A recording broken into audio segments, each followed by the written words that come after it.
Bonjour Sébastien Jean. Bonjour. Vous êtes directeur du CEPI, le Centre d'études prospectives et d'information internationale. Je vous reçois aujourd'hui dans le cadre du partenariat entre Xerfi Canal et le prochain Printemps de l'économie pour lequel vous participez à la table ronde intitulée «À quoi sert l'OMC, l'Organisation mondiale du commerce?» Alors effectivement, c'est une vraie question. On entend beaucoup moins parler de l'OMC ces temps-ci qu'il y a quelques années, par exemple, surtout depuis que le Brésilien Roberto Azevedo en est devenu le directeur général fin 2013. Il a succédé à Pascal Lamy, le français. Est-ce qu'il a donné une impulsion différente par rapport à Pascal Lamy?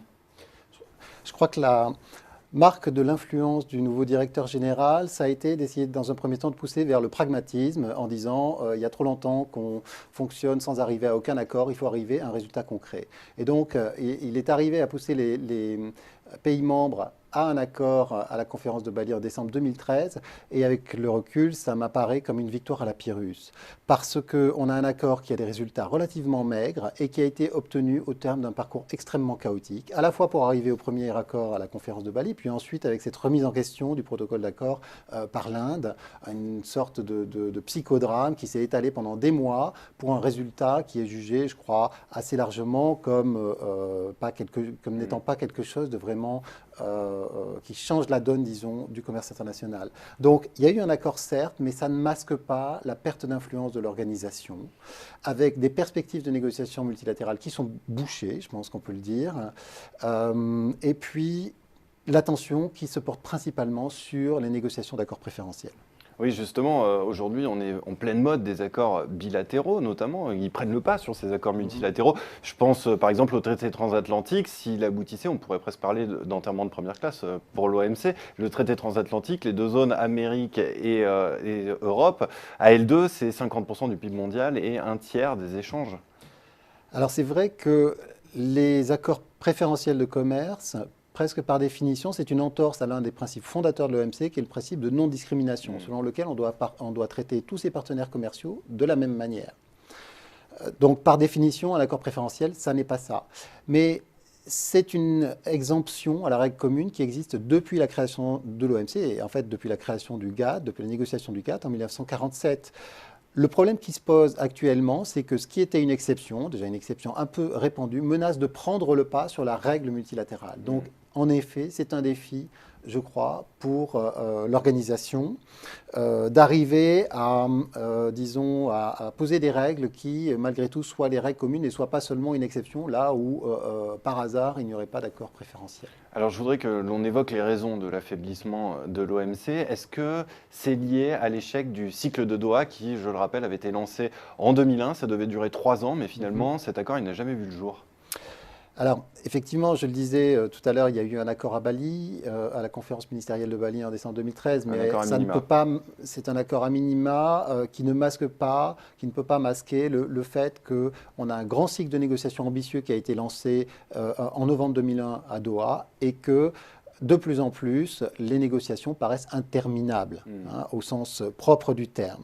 D'où une période de crise pour l'organisation, parce que on a lancé cette négociation parce qu'il y avait une demande. Il y avait une demande des pays membres, il y a une demande de beaucoup d'acteurs pour faire évoluer les règles du commerce international. D'ailleurs, la multiplication des traités préférentiels montre que cette demande existe toujours. Et puis, on se retrouve près de 15 ans après avec aucun accord significatif sur la table. Donc, légitimement, les pays commencent à se demander, les pays membres commencent à se demander, est-ce qu'on ne perd pas son temps dans ces grandes négociations à n'aboutir à rien? Alors, pourquoi est-ce qu'on n'y arrive pas? Je crois que le problème de fond, c'est que l'organisation s'avère maintenant incapable de poser les bases d'une sorte de grand marchandage, un échange de concessions significatives sur les règles commerciales entre les pays riches d'une part et les grands émergents d'autre part. Et ce qui se passe, c'est qu'on a des règles du commerce du commerce international qui ont été négociées au cours des différents cycles du GATT, une organisation de l'OMC qui finalement a pris son envol au terme de la négociation du cycle d'Uruguay au début des années 90, c'est-à-dire à un moment où les grands émergents n'avaient absolument pas la puissance économique qu'ils ont acquise aujourd'hui. Donc on a une organisation, un cadre, disons, qui a été fixé il y a 20 ans, on a un agenda de négociation qui a été fixé il y a plus de 15 ans, et depuis, tout a changé. Donc pour l'Europe ou les États-Unis, il est inimaginable aujourd'hui d'accorder à la Chine et dans une certaine mesure probablement à l'Inde ou au Brésil des avantages qui avaient été conçus pour ce qu'on appelait à l'époque le tiers-monde. Est-ce que la crise qui a éclaté en 2008 et la tendance qui s'en s'est suivie, à savoir le ralentissement des échanges mondiaux, pardonnez-moi, est-ce que tout cela a participé à l'affaiblissement de l'OMC? Alors, je ne crois pas que ça ait joué un rôle important dans la perte d'influence de l'organisation. À mon avis, cette perte d'influence a précédé la crise. Maintenant, et précisément quand le commerce ralentit, un certain nombre d'acteurs sont plus attentifs à la possibilité d'agir sur une meilleure application ou un assouplissement des règles pour gagner des parts de marché, de l'accès sur Donc ça aurait dû nouveaux renforcer marchés. l'OMC. Donc ça aurait Ça aurait pu. le renforcer, effectivement, je crois, paradoxalement.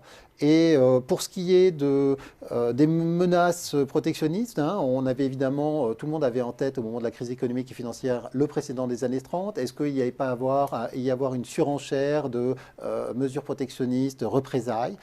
L'OMC n'a pas empêché un certain nombre de mesures protectionnistes d'être prises. Et en même temps, je crois qu'il faut malgré tout bien reconnaître et apprécier le fait qu'il n'y a pas eu d'escalade et de dégénérescence en guerre commerciale. Même si ce n'est pas forcément directement lié au rôle de l'OMC. Voilà, c'est très difficile de dire quel était le rôle de l'OMC comme garde-fou, mais enfin, on a une situation qui n'a pas complètement dégénéré. Pour conclure, Sébastien Jean, en quelques mots, à quelles conditions l'OMC peut-elle redevenir pertinente, redevenir un acteur de premier plan dans les prochaines années?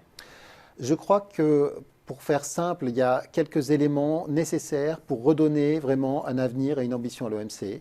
Le premier, c'est de se défaire de l'héritage de ce cycle en cours et d'une partie de l'héritage du GATT, c'est-à-dire on est pris par un système et un agenda qui ont été fixés il y a trop longtemps, qui sont devenus largement obsolètes. Il faut arriver à tourner la page. Il faut une mise à jour du cadre. Je crois. Le deuxième, et ça participe de cette mise à jour, c'est qu'avec une organisation qui a bientôt 161 pays membres, il est de plus en plus difficile de fonctionner sur un régime qui en permanence a une mode de décision basé sur l'unanimité, en particulier quand beaucoup de ses membres peuvent être considérés comme des grandes puissances commerciales. Hein. Non seulement il y a un grand nombre de pays, mais il y a un nombre important de grands pays. Et le dernier point, c'est qu'on a ce principe des grandes négociations commerciales qui repose sur ce qu'on appelle l'engagement unique, qui dit que dans un cycle de négociation, on aligne un certain nombre de sujets et qu'on les lie dans le sens où il y a aucun accord tant qu'il n'y a pas accord sur tous les sujets. Et je crois que ce principe-là, aujourd'hui, il a montré qu'il empêchait d'avancer les négociations, donc il faut simplement le laisser tomber d'une certaine façon. Voilà, donc beaucoup de défis à relever pour l'OMC dans les prochaines années pour redevenir une organisation de premier plan, comme il y a 10-15 ans, on en entendait beaucoup parler. Sébastien Jean, merci de ce décryptage. Merci à vous.